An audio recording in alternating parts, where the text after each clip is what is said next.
Bueno, Francisco, primero que nada, darte las gracias por haber brindado parte de tu tiempo para poder compartir con nosotros la percepción que tienes tú acerca del conocimiento tradicional, considerando que tú eres una persona, ¿cierto?, que viene desde el área de las ciencias, de la historia, ya también con con una comprensión desde el ambiente educativo, del fenómeno educativo como tal.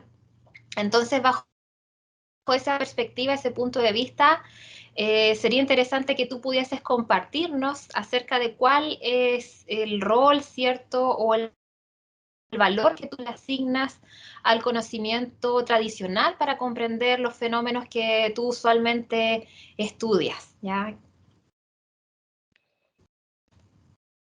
Bueno, yo de partida creo que existe una dicotomía de la cual, o sea, me hago cargo en la medida que fui yo, digamos, educado en un ambiente de las ciencias, principalmente de las ciencias sociales, de la ciencia histórica.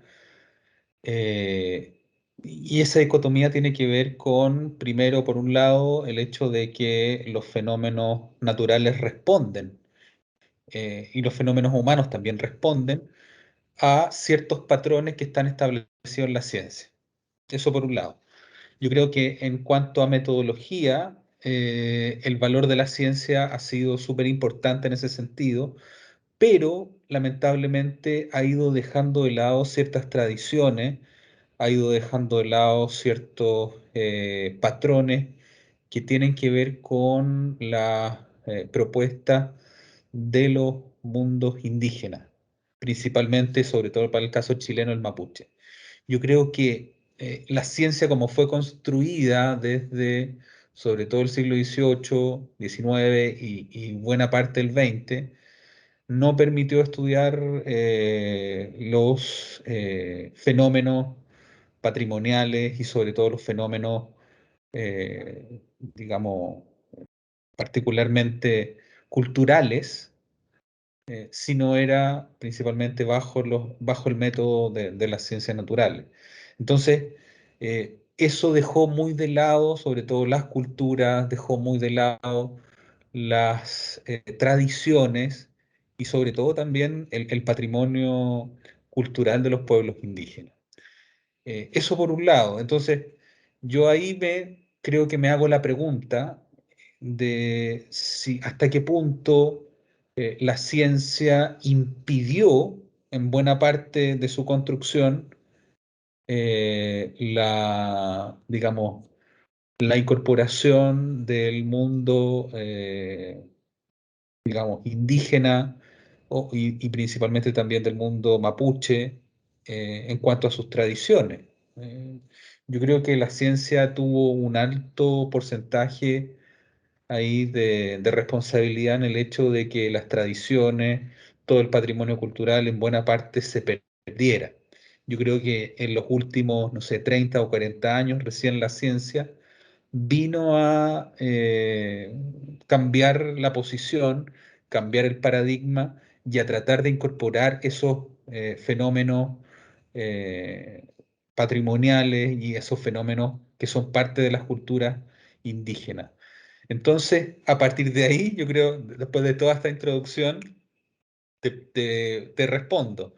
O sea, de partida yo le doy un alto valor, principalmente al patrimonio, le doy un alto valor al conocimiento tradicional que tienen nuestros pueblos originarios.